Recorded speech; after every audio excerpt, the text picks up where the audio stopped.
अंजोरी पाक प्रतिपदा से लेकर के द्वादशी तक 12 दिन जो है दूध का सेवन करे, ब्रह्मचर्य का पालन करे, हो सके तो जमीन में शयन करे, और जहां पर वराह जो है अपने अंदर से गड्ढा किया होता है वहां की मिट्टी लाए, अब मिलने वाला तो नहीं है, तो यथा संभव स्नान आदि करके भगवान का दूध से पूजन करें और दूध का ही सेवन करें।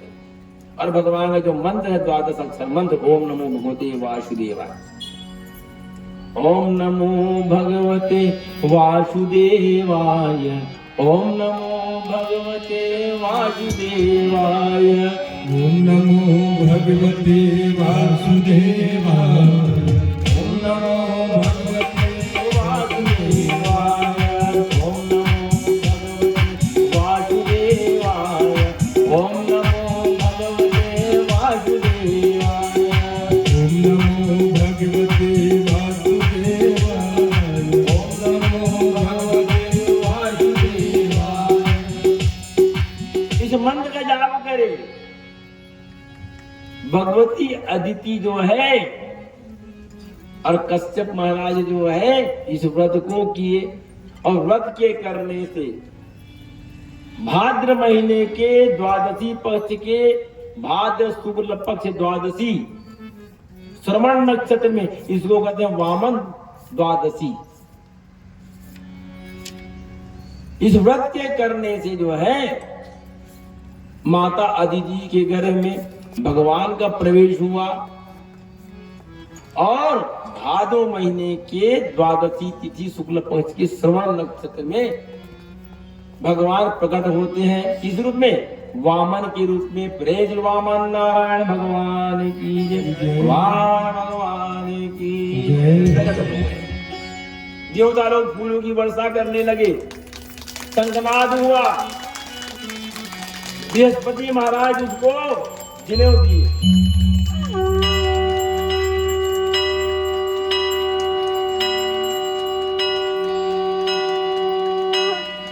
अद्भुत सुंदर भगवान, छोटे से बालक, अद्भुत सुंदर, सुंदरता का वर्णन नहीं किया जा सकता। इतने सुंदर ये संसार में उससे बड़ा कोई सुंदर है ही नहीं, और है भी नहीं। हम श्याम सुंदर के भगवान लड्डू गोपाल की जब पूजा करते हैं, इतनी सुंदर है भगवान। हमने भगवान के रूप का वर्णन सुन करके हमने भगवान बनाया, ईश्वर बनाया, उसकी मूर्ति बनाई, उसकी पूजा की। एक कल्पना करो, हमारी कल्पना में भगवान कितने सुंदर हैं, तो वस्तुतः भगवान कितने सुंदर होंगे। हम तो सामान्य मानव हैं भाई। तो जो परमात्मा जब विग्रह में मूर्ति में इतना सुंदर है, तो परमात्मा कितने सुंदर होंगे। अद्भुत स्वरूप। वहां पर जो है आकाश उनको छत्र प्रदान किए, बृहस्पति महाराज कमंडल दिए, पैर में खड़ाऊ, सब देवता लोग, पिताजी उनका यज्ञोपवीत पहनाए, उनको पूरा संस्कार किया गया। और उस समय जो है भगवान वामन नारायण जी, उस समय वह बलि जो है अपने गुरु महाराज को लेकर के यज्ञ कर रहे थे। कहां? भृगुगच्छ नामक स्थान में। और ऐसा यज्ञ जिसकी यज्ञ के पूरा होने के बाद अनंत काल तक बलि जो है सुर का राजा रहेगा। शुक्राचार्य महाराज वहां यज्ञ करा रहे थे, वहां जो है भगवान वामन नारायण पहुंच जाते। अद्भुत स्वरूप भगवान का। छोटा से भगवान हाथ में एक छतरी, हाथ में कमंडल, एक हाथ में, उसके हाथ में छाला दबा हुआ है, जनेऊ पहने हुए हैं, एक कॉपी पहने हुए हैं, पैर में खड़ा हो। भगवान छोटे से रूप में पहुंच जाते हैं। और जैसे ही पहुंचे उस स्थान पर यज्ञ हो रहा था, आभा से पूरा वातावरण जो है प्रकाशमय हो गया। वातावरण जो है शुद्ध हो गया। तेरे द्वार खड़ा भगवान, तेरे द्वार खड़ा भगवान, तेरे द्वार खड़ा भगवान, भगत भरि दे झोली, भगत भरि दे झोली। तेरे द्वार खड़ा भगवान, भगत भरि दे झोली, भगत भरि दे झोली। तेरा होता बड़ा है शान। तेरे द्वार खड़ा भगवान, भगत भरि दे झोली, भगत भरि दे झोली। तेरा होगा बड़ा यह काम, तेरा होगा बड़ा यह काम, कि झुकी झुकी तेरी कहेगी काम, भगत भरि दे झोली, भगत भरि दे झोली। तेरे द्वार खड़ा भगवान, भगत भरि दे झोली, भगत भरि दे झोली।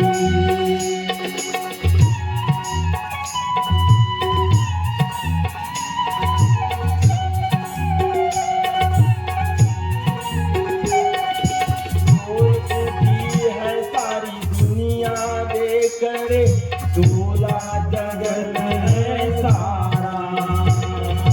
फूल मुट्ठी है तारी खरीदी दे करे, डोला गगन है सारा।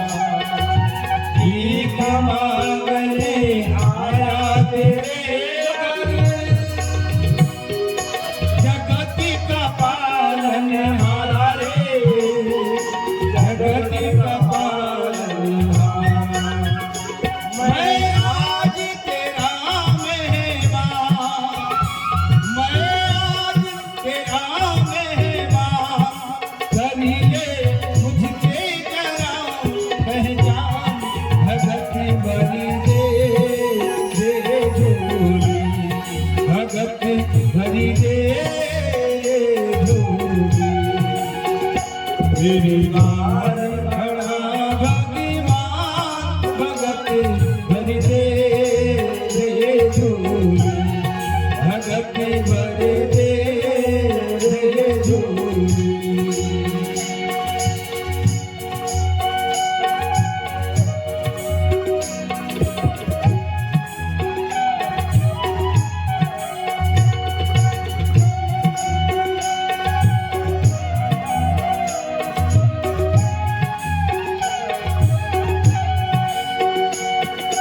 आज लुटा दे सर्वस्व अपना, मान ले मेरा कहना। आज लुटा दे सर्वस्व अपना, मान ले मेरा कहना। मिट जाएगा जग में तेरा, जन्म जन्म का तेरा रे, जन्म जन्म का तेरा। तू छोड़ सकल अभिमान, तू छोड़ सकल अभिमान, हमारी करी ले रे तू अपना नाम, भगत भरि दे झोली, भगत भरि दे झोली। तेरे द्वार खड़ा भगवान, भगत भरि दे झोली, भगत भरि दे झोली। तेरा होगा बड़ा यह काम, तेरा होगा बड़ा यह काम, कि झुकी झुकी तेरी रहेगी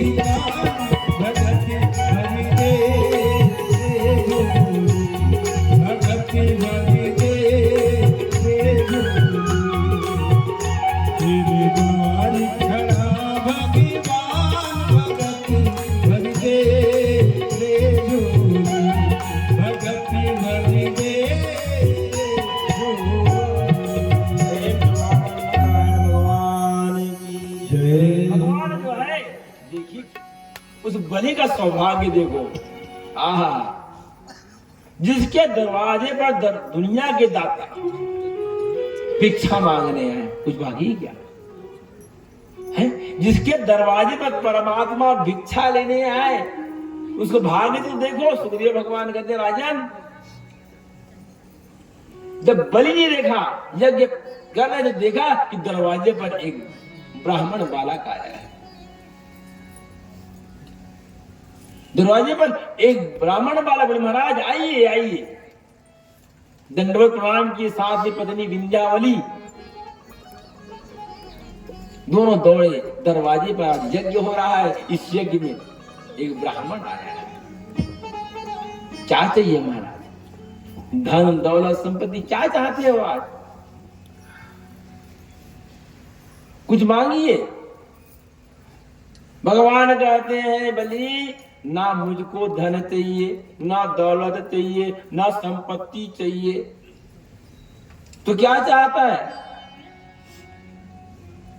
बोले कुछ नहीं भगवान, मैं अपने पग का, अपने पैर के नाभ का 3 कदम जमीन चाहता हूं। बोले भगवान इतनी छोटी सी बात? बोले इतना छोटा तो बोले एक व्यक्ति के लिए भी नहीं होगा। भगवान छोटे हो, 3 पग कितना होगा? आज बलि को भी एक अभिमान था कि मैं सबको सब कुछ दे सकता हूं। भगवान की 2 बातें, एक तो बलि की निष्ठा और दूसरी बलि का अभिमान। मैं तुमको सब कुछ दे सकता हूं। ये मद रहता है। क्या चाहिए भगवान? धन दौलत संपत्ति ऐश्वर्य? बोले कुछ नहीं, मेरे को अपने पैर के नाभ का 3 पग जमीन चाहिए। और भगवान के उस रूप को देख करके उसकी एक कन्या थी, उसका नाम था रत्नमाला। भगवान जब पहुंचे और वहां पर महाराज बलि की कन्या जिसका नाम था रत्नमाला, जब देखी भगवान के स्वरूप को, तो उस स्वरूप को देखकर एक प्रेम हो गया। कौन सा प्रेम? वात्सल्य प्रेम, जो एक माँ अपने बच्चे को देती है। रत्नावली भगवान को देख करके मोहित हो गई। कौन से? वात्सल्य में मोह, निष्काम मोह। अगर ये मेरा बेटा होता, देख रत्नमाला के क्या करिए, अगर ये मोर बेटा होती तो मैं स्तन पान कराती, दुग्ध पान कराती। अगर यह मेरा बेटा होता तो मैं इसको स्तन पान कराती। भगवान समझ गए कि रत्नावली जो है मुझको दुग्ध पान कराना चाहती है। मन ही मन बोले तुम्हारी को कामना पूर्ति मैं करूंगा। तो बोले महाराज मैं आपको दिया, तो बोले मैं पहुंचा हुआ ब्राह्मण हूं महाराज, आपको संकल्प करना पड़ेगा। शुक्राचार्य है, देखे अपनी ज्ञान से, तो बोले बलि ये सामने जो बालक खड़ा है ये छलिया है? बोले साक्षात नारायण है। ये साक्षात नारायण है, तुम चले जाओगे। तो बोले भगवान हे गुरुदेव, अगर ये साक्षात नारायण है, मेरा भाग्य देखिए कि मैं भगवान नारायण को, भगवान नारायण मेरे यहाँ याचक बन करके आए, भिक्षा लेने आए। भिक्षाम देहि भिक्षाम देहि भिक्षाम देहि। अगर मैं इसके वचन को पूरा कर दिया तो मुझसे बड़ा भाग्यशाली कौन हो गया। अगर मैं नहीं कर सका तो हारूंगा तो प्रभु से, परमात्मा से ही हारूंगा। तो संकल्प करो। बोले मना किया, बोले देखो मान जाओ। बोले मैं वचनबद्ध हूं महाराज, मैंने वचन दे दिया है, मेरे पास बहुत धन है, मेरे पास बहुत धन है, इस धन को क्या करूंगा? 3 पग जमीन। बोले शुक्राचार्य महाराज बोले देखो आदमी जीव जो है अपने संचित धन का 5 भाग करे। मुझको ये लगता है बली कि ये तुम्हारी पूरी संपत्ति राज सबको ले लेगा। मेरे को डर लग रहा है ये कोई सामान्य बालक नहीं, साक्षात नारायण है, ये छलिया है। तो बोले भगवान मैं वचनबद्ध हो चुका हूं। बोले आपने वचनबद्ध किया है, मैं गुरु बैठा हूं। 6 स्थान पर अगर झूठ बोल दो तो उसका दोष नहीं लगता। 6 स्थान पर झूठ बोलने से दोष नहीं लगता। कैसे? पहला स्थान है,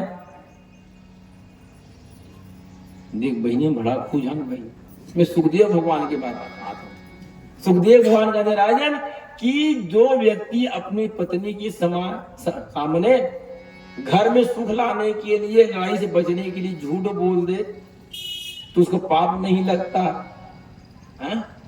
देख भैया मैं सुन रहा हूं, लेकिन घर में ये बने रहना चाहिए है, क्योंकि स्त्री के कहा जाता है कि माताओं के पेट में कोई बात पचता नहीं। सभी बात जो है पत्नी को नहीं बताना चाहिए, झूठ बोलने में कोई दोष नहीं लगता। एक भैया जी थे, उन्होंने इस बात का बोले परीक्षण करना चाहिए, तो अपनी पत्नी से बोले भाई आज मैं बाहर जब गया सुबह उठ करके दिशा के लिए, तो वहां उस दिशा में मेरे पेट से एक कौवा का पंख निकला। बोले अब बताइए किसी की पेट से कौवा का पंख निकलेगा? तो बोले सही? बोले हाँ भाई। अब वो दिन भर बेचैन कि पेट में कौवा का पंख कैसे निकले। शाम को उनकी खास फ्रेंड आई, सहेली है, अब खास फ्रेंड जिगरी दोस्त बोले बहनी एक बात बताओ। बोले बोले हाँ, मेरे जो पति है ना वो सवेरे जब जाते हैं तो उनकी पेट से कौवा का पंख निकलता है। किसी को बताना, तुमको बता रही हूं। अब उनको बता दिया, उनके पेट में 1-2 दिन रहा, तीसरी से बोले बात बढ़ गया। बोले बात कहां बढ़ जाता है? बोले बहन वो हमारे सहेली की पति है ना, वो पेट में ना कौवा निकलता है। देख पेट से कौवा निकलता है। अब वो बात गांव में फैल गया, सब जान गए कि ये जब बाहर से भी जाता है दौरे पर तो कौवा निकलता है। गांव के लोग सोचने लगे कि पेट से कौवा कैसे निकलता है। एक दिन प्रातः काल फिर गए अपने दौरे पर, तो गांव के लोग छुप कर देखे सही कौवा निकलता है क्या। और जैसे ही बैठे उस झाड़ में 2 कौवा बैठे थे, उड़े। बोले कौवा निकल रहा है, कौवा निकल रहा है, उड़ रहा है कौवा। उमाए कैसे भैया ये समस्या कब से चालू हुई आपकी? कब से ये समस्या आपके पास है? बोले कौन सी समस्या है? कौवा वाला कब से निकल रहा है, कोई डॉक्टर को दिखाए? तो आदमी समझा ये कौवा का पंख कौवा बन गया। तो सुखदेव भगवान कहते हैं कि राजन कि जो व्यक्ति जो है घर में पत्नी के सामने है ना, घर की सुख और शांति के लिए, भाई ऐसा नहीं है हर समय झूठ बोलने पाप लगेगा। महाराज बताए कथा में, हाँ जब तक बहनी मोरू पर दौड़ जाइए, रोज फोन आई फिर महाराज बोले है तो मोरो घर में लड़ाई होती, झूठ बोलते बहुत। तो कहने का मतलब यह है कि स्त्रियों के सामने अगर घर की सुख शांति के लिए अगर विनोद में हंसी मजाक में अगर झूठ बोला जाता है तो वह पाप नहीं होता, वह झूठ नहीं होता। दूसरा होता है किसी कन्या का विवाह हो रहा है। शुक्राचार्य महाराज बोले मैं बैठा हूं ना भाई, कुछ नहीं होता। बोले किसी कन्या का विवाह हो रहा है और किसी कारण से उनकी शादी टूट रही है, तो शादी के टूटने से बचाने के लिए अगर झूठ बोला जाए तो वह भी दोषपूर्ण नहीं है। तीसरा स्थान है जब प्राण संकट में है,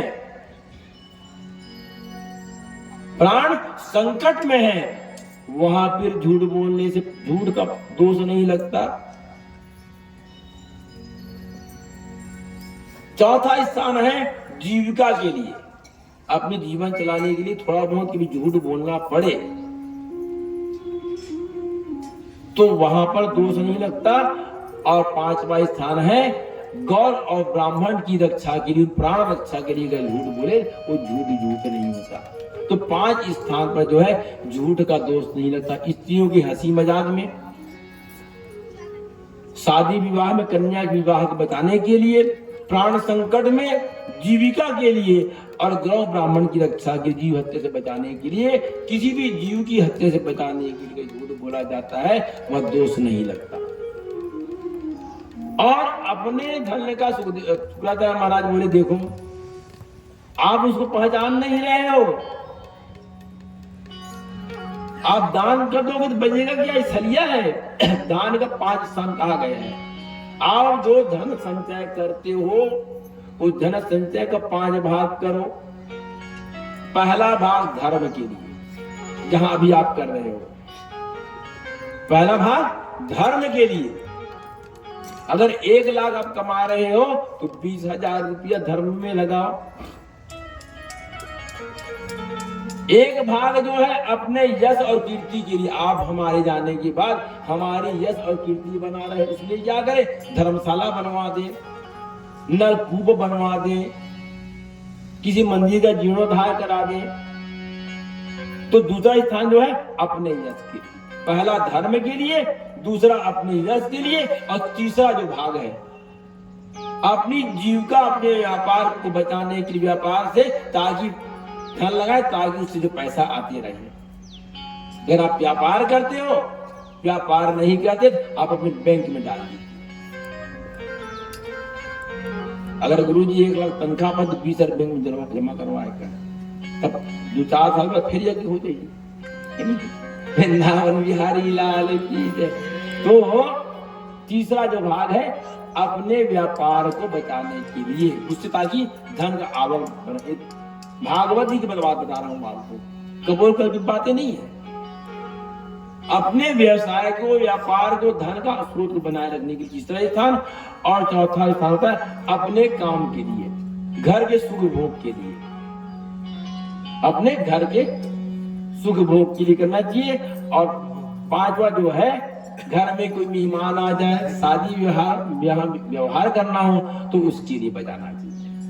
एक भाग से धर्म करिए, दूसरा भाग से आप अपने लिए, आप हमारे जाने के बाद अपनी याददाश्त के लिए याद करें कि भैया अमुक व्यक्ति जो है यहाँ पर कुआं बनवाया था, ये कुआं बनाया था, उसी का पानी पी रहे हैं, ये धर्मशाला उसी का है।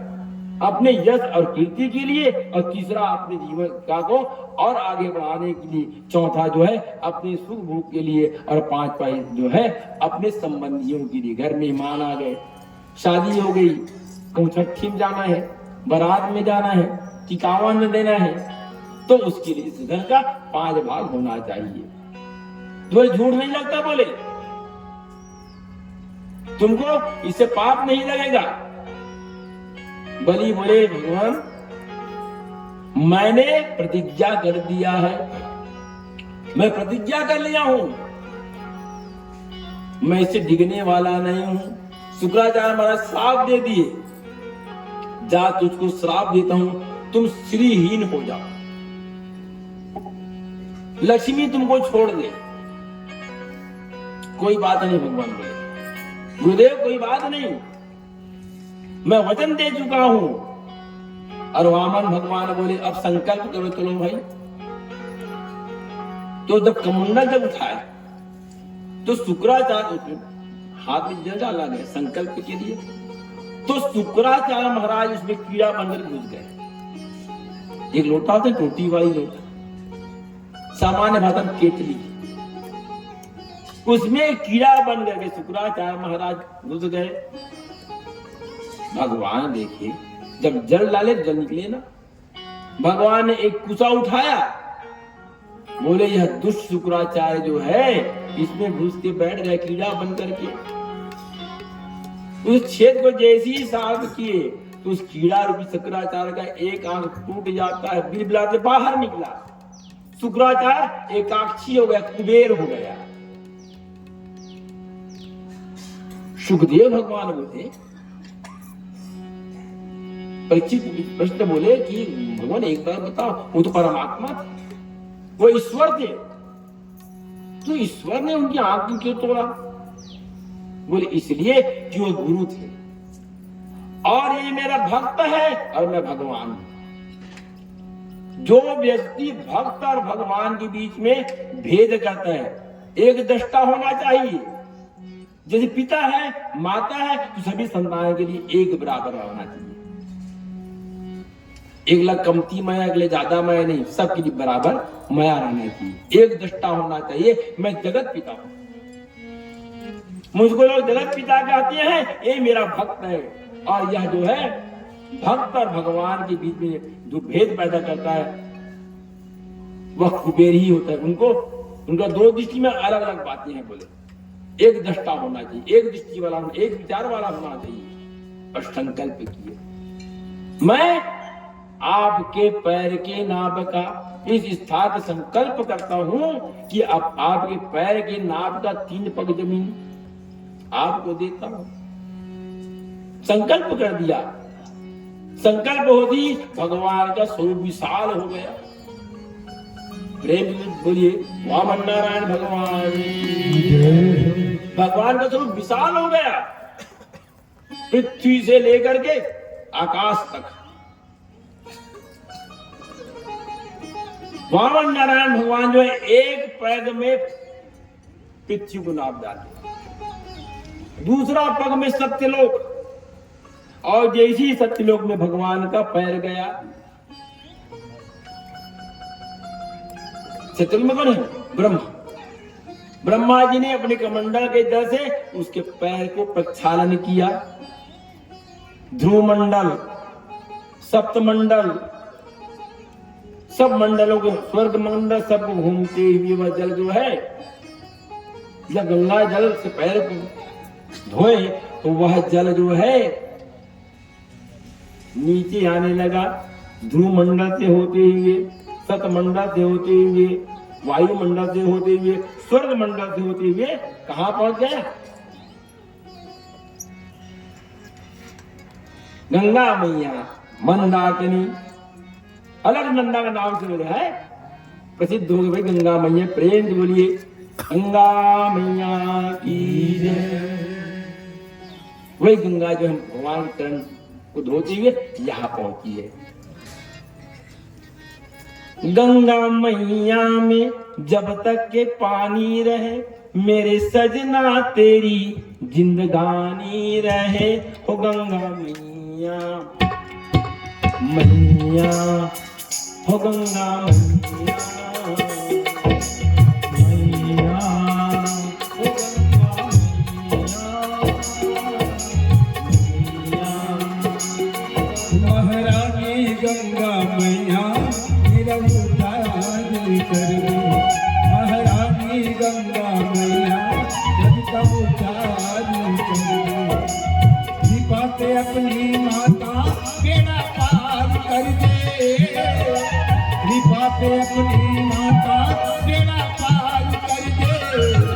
महारानी गंगा मैया नदी का उद्धार कर दे। महारानी गंगा मैया नदी का उद्धार कर दे। स्वर्ग से आई है मैया जगत के तारण को। स्वर्ग से आई है मैया जगत के तारण को। चरणों से लगा ले मुझको, इतना उपकार कर दे। महारानी गंगा मैया नदी का उद्धार कर दे। महारानी गंगा मैया नदी का उद्धार कर दे। बोल दे गंगा मैया की जय। भगवान नारायण जो है एक पग से पूरा पृथ्वी और दूसरा पग से सत्यलोक। बोले वामन तुमने झूठा संकल्प किया है, और जो व्यक्ति, जो जीव झूठा कसम खाता है, झूठा संकल्प करता है और उस संकल्प को पूरा नहीं करता, ऐसे व्यक्ति को, ऐसे जीव को कुंभी पाक नामक नरक में जाना पड़ता है। कैसे झूठा संकल्प? हम गांव की भाषा में कहें जिसको बदना बोलते हैं।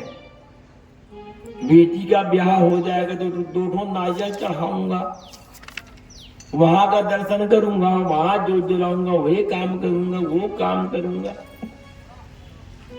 और काम होने के बाद हम भूल जाते हैं।